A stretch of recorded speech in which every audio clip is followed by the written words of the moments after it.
Security operatives raid Supreme Court Judge Odili'S residence in Abuja. Welcome to the news, and please subscribe to our channel. The justice is the wife of Peter Odili, a former governor of Rivers State, who is currently on the watch list of the Economic and Financial Crimes Commission, EFCC. Now the news in detail.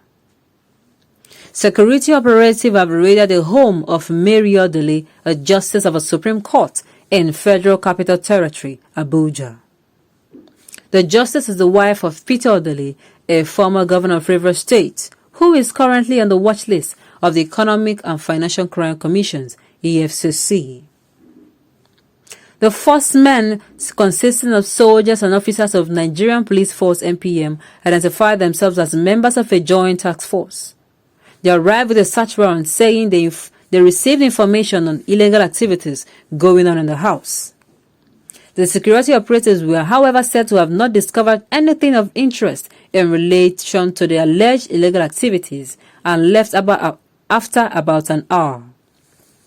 Meanwhile, the Economic and Financial Crime Commission (EFCC) has denied being involved in the operation.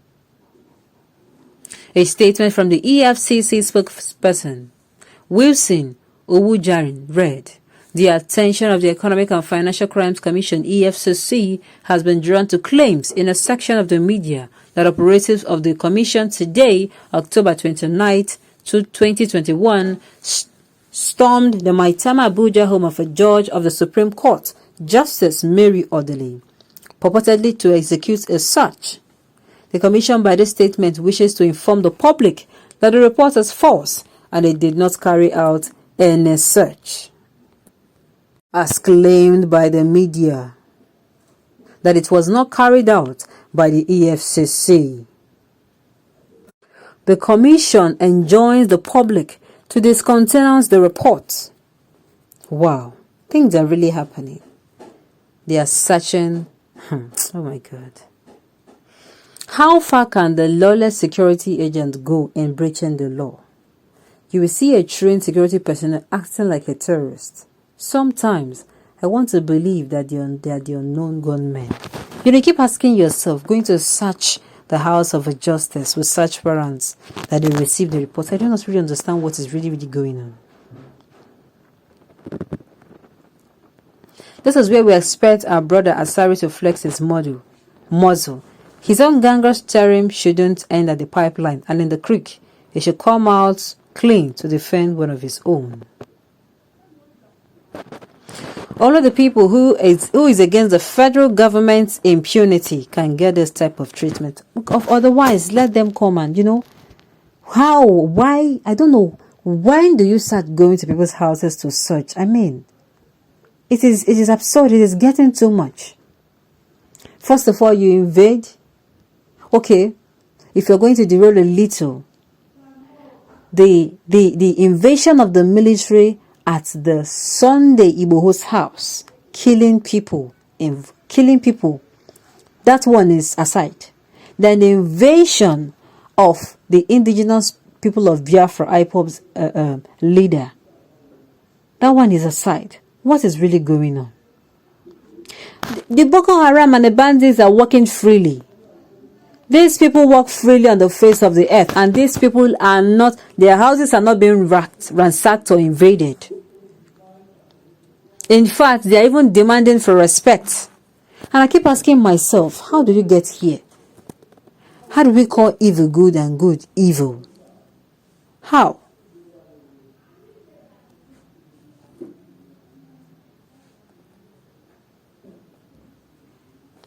It is very, very sad indeed. Very, very sad that this kind of a thing should be happening in a democratic state.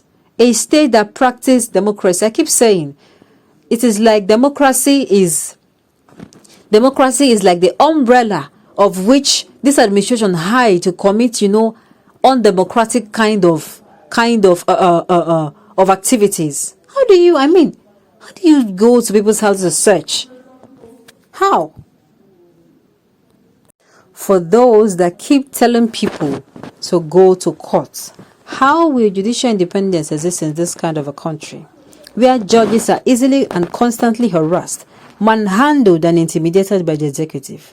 Little wonder there's violence everywhere. Exactly. No arm of government should be more than the other. But what we see today, the executive arm remains executive in all things. They bully the legislative, they bully the judiciary, and all sort of things. And the thing is, recently, the Minister of Information and Culture came out to say that the press is bullying the government. And I'm saying, wow, this particular government is being bullied by the press? Really? What is the fate of the common man? What is the fate of the common man? Since even those who you are supposed to run to, when you are being oppressed and intimidated, you're supposed to run to these people for them to, for the Lord to guide you and shield you. Now, these same people are bullied by the government. I don't understand what is going on. The EFCC is even coming out to say they are not involved. Then who now? Who gave the search warrant? Where was the search warrant coming from? What is search? Oh my goodness. Where did the search warrant come from? Where? It should be coming from... Oh God. Comments coming in now. This particular woman is not on the side of the government. Now, if you say that this administration, look at where and where they have failed, you become the enemy of the state instantly. It is no wonder why, there are some statements that are being made by people who are supposed to be guiding this country. But unfortunately, because I keep saying it, these people we are putting through favoritism and nepotism are not on merit. That is why what they feel their primary assignment is to protect this administration, which is not their assignment. Their assignment should be to protect the interests of Nigeria and not the interests of those that help them in one way or the other to get into power. This is what happens when nepotism and favoritism, it comes to play every time over merits. People that merit the job, and they are going to do all they can to make sure that the country is in a better place. No, they give it to someone who will make sure that they themselves is in a better place. And I ask myself, what is really going on? How long will the electorate continue like this? There should be a wake-up call. No one is free. Since this can happen to a judge, that means it can happen to almost anybody. Quote me, and nothing will happen. It is very sad indeed that we'll find ourselves here today. On this note, we have come to the end of the news. We say thank you for tuning in to listen. Until I come your way next time, enjoy the rest of the day.